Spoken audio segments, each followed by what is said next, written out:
2025 credit repair secrets nobody wants you to know about. I am exposing them all in this 25-part series. My name is Credit Coach Nicole Scott. If you are new here, make sure that you have subscribed. Give me a huge thumbs up and let me know if you are enjoying this series. Now, in part 20 of this 25-part series, we are talking about charge-offs. Now, charge-offs have a lot of controversy out there, and a lot of people simply have a misunderstanding. So let's just clear it up. What a charge-off is say you have a credit obligation, whether that's a credit card, a loan, or some sort of debt that you agreed to pay back and you quit paying it. Well, at about 120 days, usually that's about 4 months, maybe even 6 months, they will eventually realize that, hey, we're not going to get a payment from this person, so we're going to go ahead and charge this debt off. Okay. Now, what that means is it's not charged off and you just don't have to pay it because they charged it off. What that means is now it's in a charge off collection status.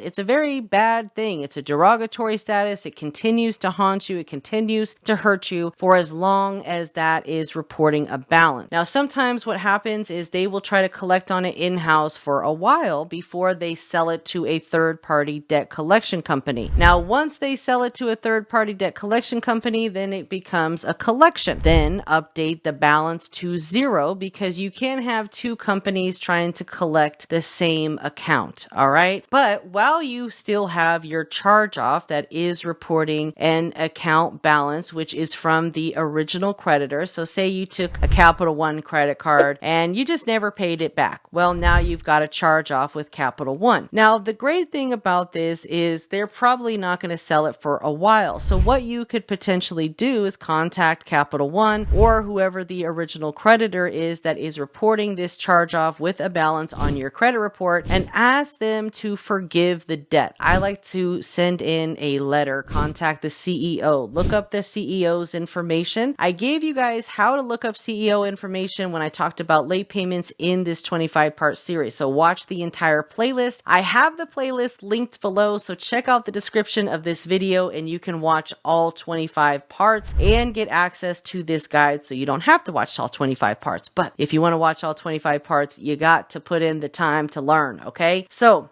request the debt be forgiven. It's not a guarantee that they, are going to forgive it, and it's not required that they forgive it, but you can continuously ask them to forgive the debt so they don't sell it to another collection company, and it will then update the balance to 0. So they write it off on their taxes as bad debt. Now, anything over $600 that is forgiven, they being the creditor, must issue what's called a 1099, right? They have to issue you a 1099-C, and then you may or may not be liable to pay taxes on that said 1099. Now, in this guide, I kind of give you guys who would qualify for, paying taxes on it and who would not, right? And that kind of trickles us over into part 21 of this is forgiven debt and how to handle that and who would be responsible for paying taxes on this 1099-C. Because say, for example, you get a mortgage modification, right? And, if you have any amount of your mortgage that is forgiven, you're going to get what's called a 1099-C as long as it's over $600. So I actually owned a home many years ago and I was in the Obama home affordability program. I finally qualified for a loan modification. So if you are in modification or you're trying to qualify for modification, just keep on applying. So they finally approved my modification, and they also gave me a really great interest rate and forgave, it was either like $75,000 or $100,000 on my mortgage. So I was super excited about them forgiving such a high amount of funds on my mortgage. And then I got a 1099 in the mail. And I realized with my tax person that I had to pay taxes on this huge forgiven debt. And it was like $7,000 $10,000 that I had to pay in taxes on this forgiven debt. So it was a lot of money. So,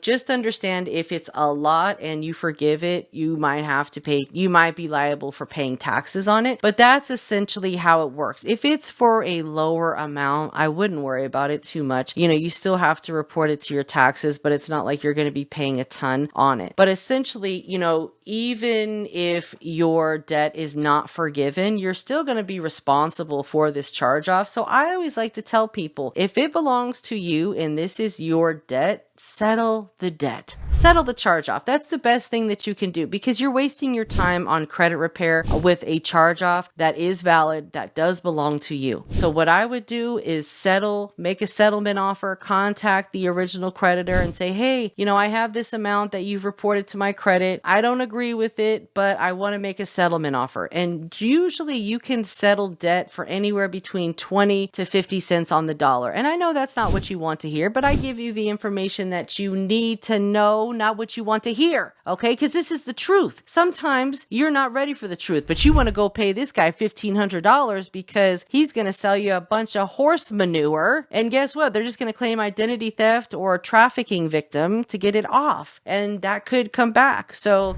I always recommend people settling their charge offs. Collections are much easier to get removed because a lot of times they don't have the validation to prove it. So they got to remove it. But when you're dealing with charge offs, they are with the original creditor. So they are a lot harder to battle. And in most cases, once you settle it, it's no longer going to be reporting as a derogatory. It's going to then update as a zero balance. And it doesn't matter if you pay the thing in full or you just make a settlement offer. Either way, they're going to update the balance to zero. And if you pay it in full, it's not going to make your credit score any higher. So just settle it for a super low amount, negotiate some terms, and most importantly, take action. If for some reason the bank doesn't agree to send you a 1099, you're like, hey, I am kind of combining 20 and 21 together. I asked for forgiveness. They didn't do it. Well, go back to charge off and say, hey, I just got to settle my debt, just to get it behind you, because it's costing you more right now than you're probably even aware of. Okay. So if they're not willing to forgive the debt and issue you a 1099-C, so that way the balance updates to zero. And once they have issued a 1099, guess what? They can't collect on it anymore. There's nothing to sell. There's nothing to collect on. It's done. It's forgiven. So get this form, review it, guys,